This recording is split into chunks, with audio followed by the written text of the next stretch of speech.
Hi everybody. I just wanted to make this video very quick before I continue my makeup because I've been thinking about it and it's just like really bothering me. So I'm gonna have to do something about that because it's really bothering me. I'm probably not the only one actually, but I've been very struggling with the trailers, like the mini videos that we see. And I'm getting triggered, like, and I've been struggling in a very conflicting way, because I do have empathy a lot, like for Arthur, and like like empathy is not even the word. I I can't explain how I'm protective of him, and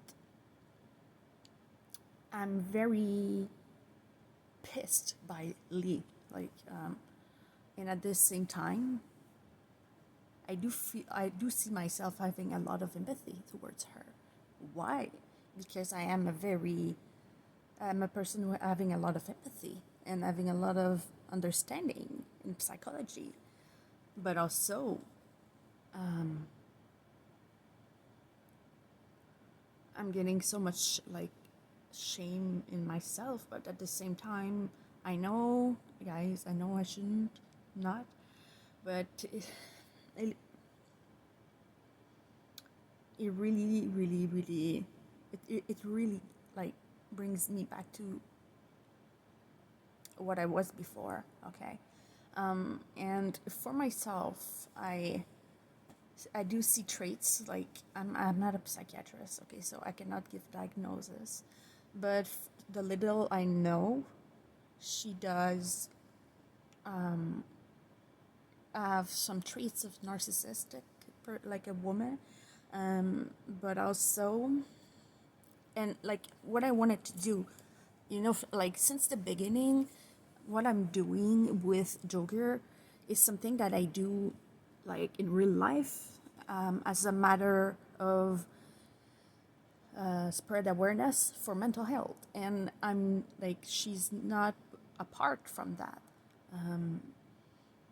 Does it mean that I'm gonna like the character? No.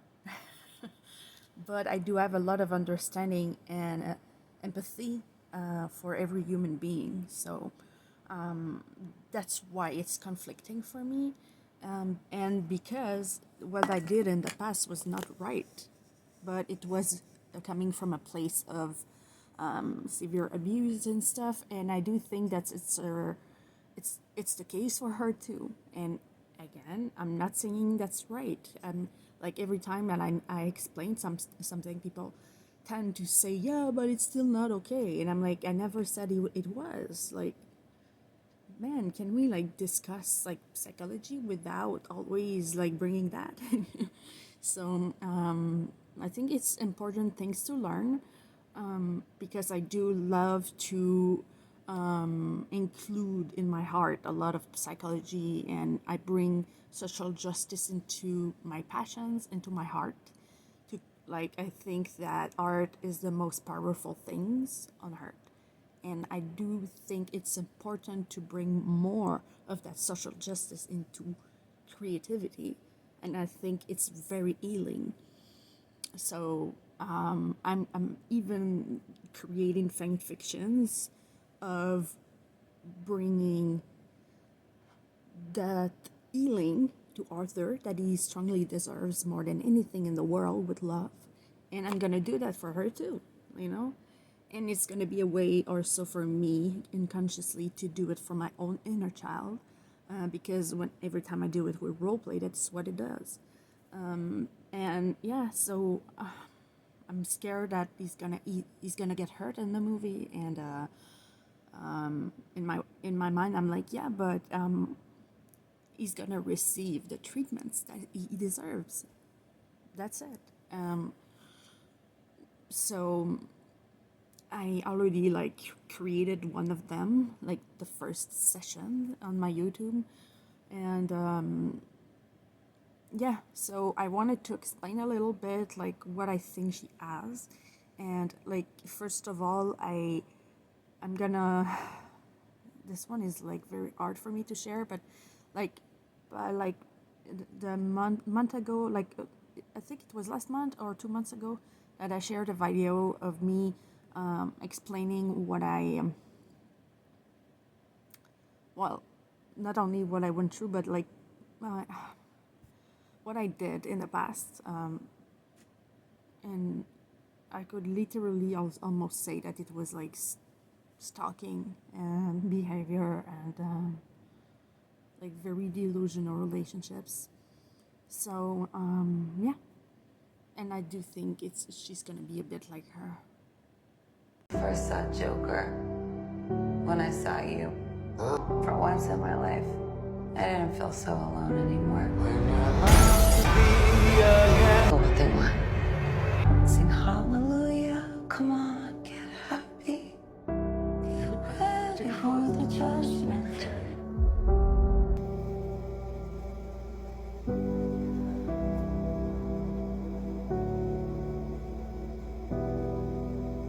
So right now,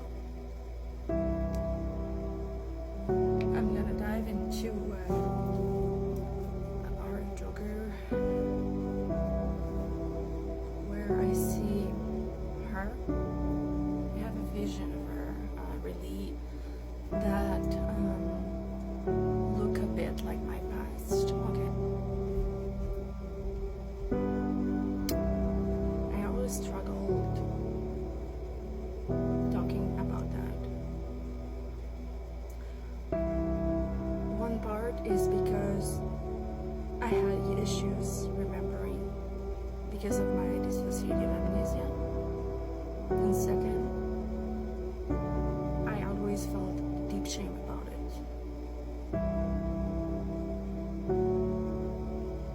I know this is not my fault. You don't have to say it.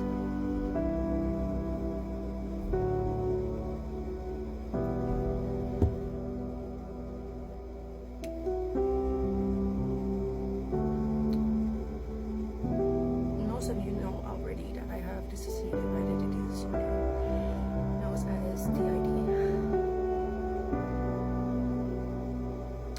The severity of the traumas that I had, I can't talk about it right now. The impact that it gave me included me being extremely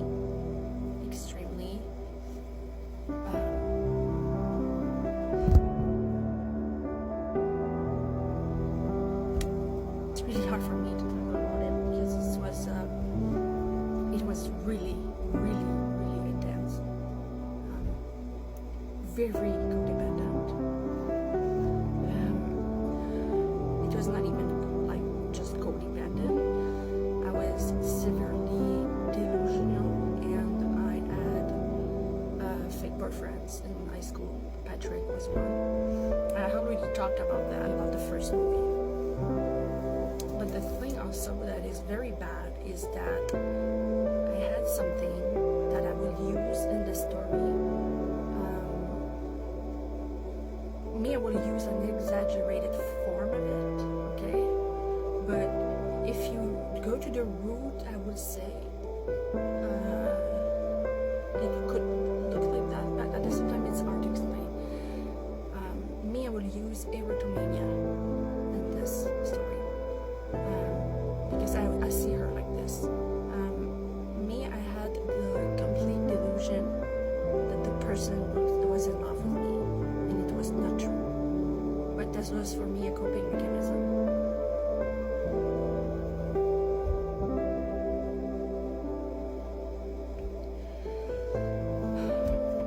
Why I'm reacting like that is first. I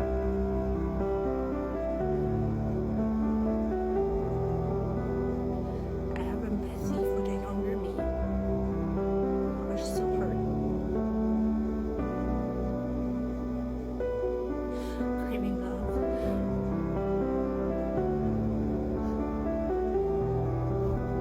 And second, the action that it made me do was to seriously, like I'm talking about someone in high school. It was amazing. But still, I harassed two guys, Julien and François. Just literally stalk, calling every day, going to their place. I still feel shame about it today. But you have to understand it is a deep part of my trauma. One of them, I apologized later. And I just said, I explained everything that because, he was about to bring me to court. It was at that point for 4 years because I was sure that he was in love with me. And he was doing the clown, and stuff. I always loved like the misfits and everything, but the other one, François, it's the same, but I was never able to deepen it, delve into it. Just to finish, like the other one said, you don't have to apologize.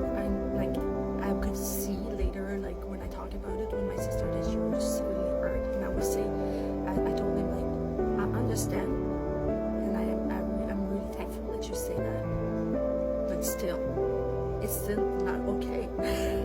He said, well, yeah, but you were 18, so obviously there was something going on, and I said, I know, but deep into my heart, I cannot not apologize. That's how I am. So, because that's not okay, but I changed it just means a lot, I never received love from my home and stuff.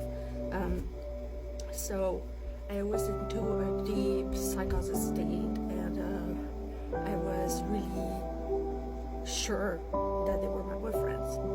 It was in a separate time. So there's 2 songs that I wanted to, one song actually. And I do think that it fits with her, and it fits, it goes with one of these guys, François, and I never went into it. I never delved into it. It's the first time ever. So I guess something comes out of it. You just have to tell you that it's not acting. It's a mix of going back into that state, because I still go into dissociative, delusional state. And, I'm gonna go back into memories like that, because I see her with him like that. And the video I was about to film right now, it's at that point in my story. So we're gonna try, and it's with the song Turn My Head.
So what causes narcissism?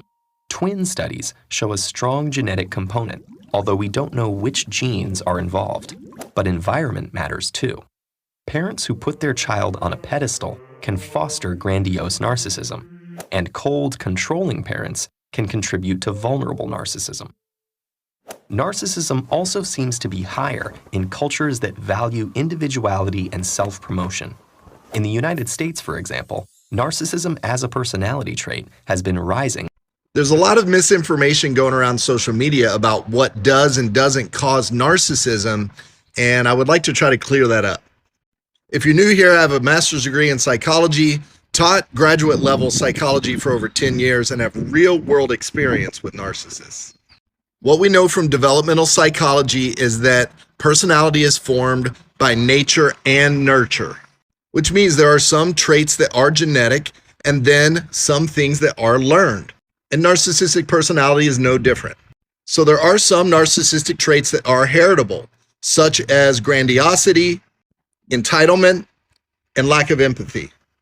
But having these predispositions doesn't cause narcissism alone. Narcissism is learned. And the main way that narcissists learn is by observing other narcissists get rewarded for their behavior. So if a child grows up in an abusive narcissistic family and does not get their emotional needs met, then they can grow up to be narcissistic too.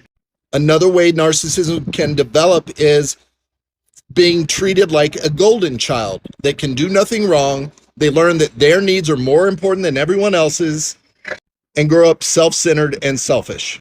It's kind of like the middle school bully. Often bullies were bullied when they were younger by the older kids, and then when they become the older kid in middle school, they bully other people.